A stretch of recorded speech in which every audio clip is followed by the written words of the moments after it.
नमस्कार दोस्तों, स्वागत है आप सभी का आपके अपने चैनल पर। तो दोस्तों, आज की इस वीडियो में आपको बताने जा रहा हूं आयत यानी कि रेक्टेंगल के बारे में। पहले हम इसके फॉर्मूला को डिस्कस करेंगे, देन हम उन फॉर्मूला को कैसे यूज़ करेंगे, ये सब कुछ मैं इस वीडियो में आपको बताने वाला हूं। तो एंड तक ज़रूर बने रहें। स्टार्ट करते हैं। देखिएगा, ये तो होता है आयत की क्या फिगर यानी कि आकृति। ठीक, आयत आपके सामने, जिसे इंग्लिश में रेक्टेंगल बोलते हैं। पहला जो फॉर्मूला वो है आयत का क्षेत्रफल, लंबाई गुणा चौड़ाई। ठीक है, तो भाई मैं बता दूं आपको लंबाई कौन सी होती है। ये इसकी लंबाई होती है। ठीक है, अब भाई ये लंबाई है ऊपर वाली ये लाइन, तो ये नीचे वाली ये लाइन भी क्या होगी, आपकी लंबाई ही होगी। ठीक है, ये जो है ना ये है चौड़ाई। ठीक है, तो ये चौड़ाई है, तो ये भी क्या है, ये भी चौड़ाई ही है। ठीक है, समझ चुके होंगे दोनों चीज़ों को। आगे देखिए, क्षेत्रफल लंबाई गुणा चौड़ाई। आयत का परिमाप का फॉर्मूला देखिए। परिमाप को मैं सीधा सीधा आपको एक्सप्लेनेशन देता हूँ कि होता क्या है। परिमाप का मतलब होता है सभी भुजाओं को जोड़ना।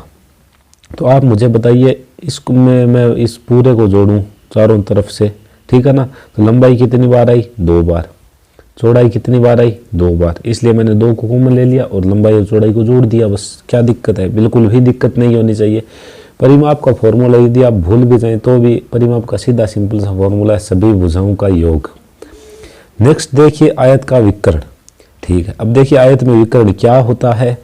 तो भाई दो आमने सामने के जो शीर्ष है ना उनको मिलाने पर ही विकर्ण का निर्माण होता है। तो ये आयत का विकर्ण है। यहाँ पर हम देखें तो 90 डिग्री वाला एंगल यानी कि समकोण त्रिभुज बनता है।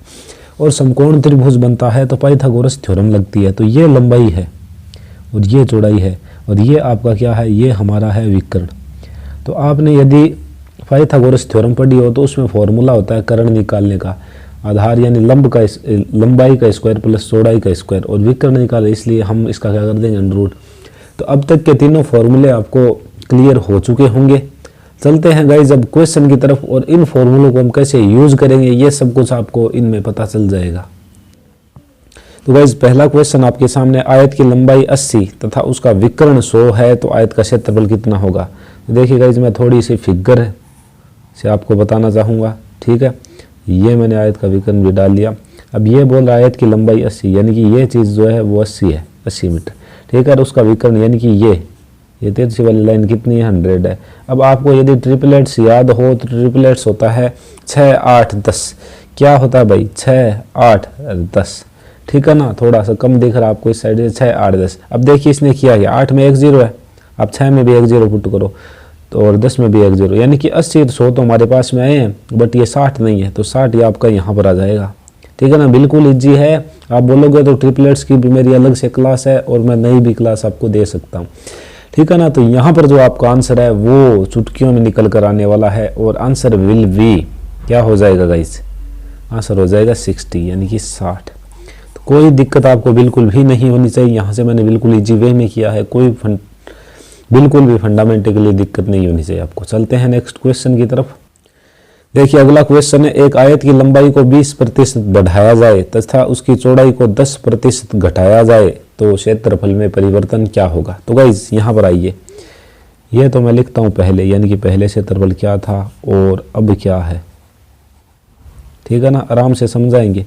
तो ये लंबाई के लिए मैंने एल लिया, लंबाई में 20% की वृद्धि कर रहा है। ठीक है, और 20% का मतलब होता है क्या होता है भाई, 1/5।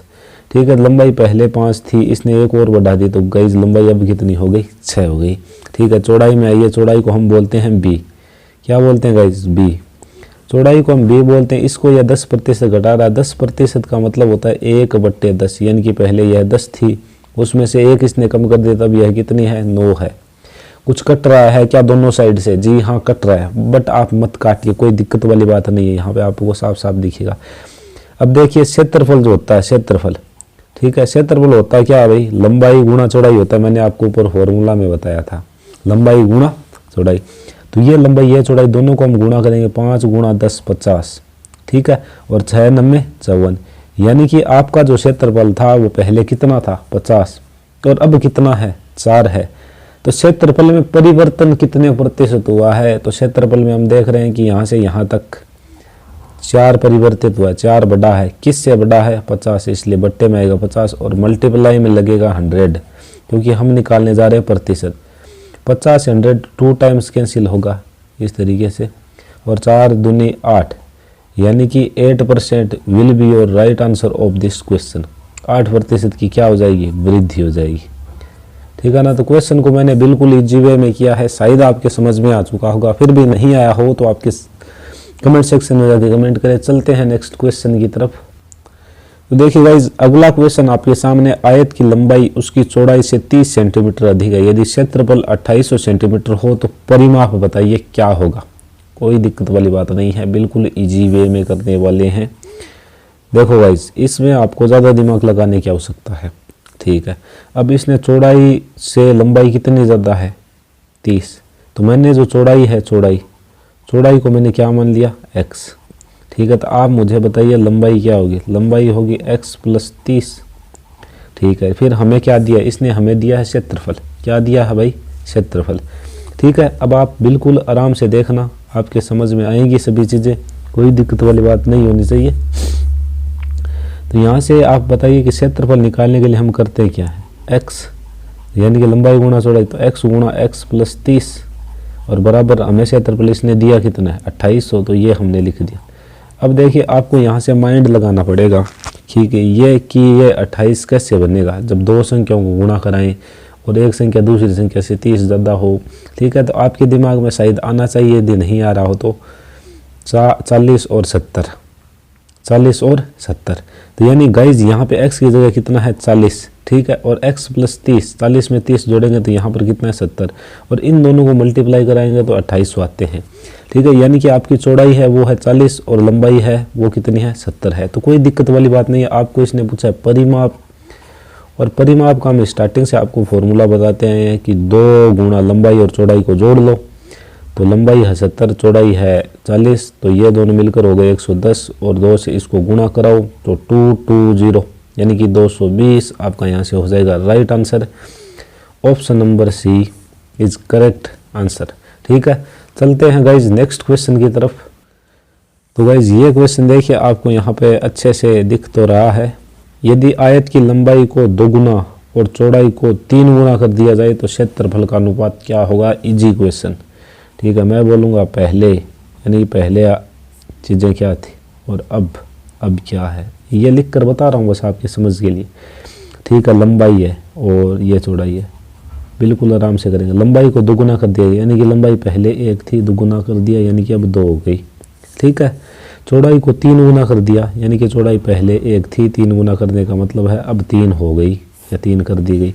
अब आप मुझे बताइए, हम निकाल रहे हैं यहाँ पे क्षेत्रफल, और क्षेत्रफल के लिए हम जनरली करते क्या है, हम सिर्फ इतना ही काम करते हैं, लंबाई और चौड़ाई को गुणा करा देते हैं। तो गुणा करवाओ, 1 गुणा 1 1, ठीक है, और 2 3 6। इसने हमें क्षेत्रफल का अनुपात पूछा था, जो कि आपके सामने आ चुका है, बिल्कुल इजी क्वेश्चन। तो गाइज आज की इस वीडियो में सिर्फ इतना ही। वीडियो आपको कैसा लगा, समझ में आया या फिर नहीं आया, कमेंट सेक्शन में जाकर ज़रूर कमेंट करें। मिलेंगे नेक्स्ट वीडियो में, तब तक के लिए जय हिंद जय भारत।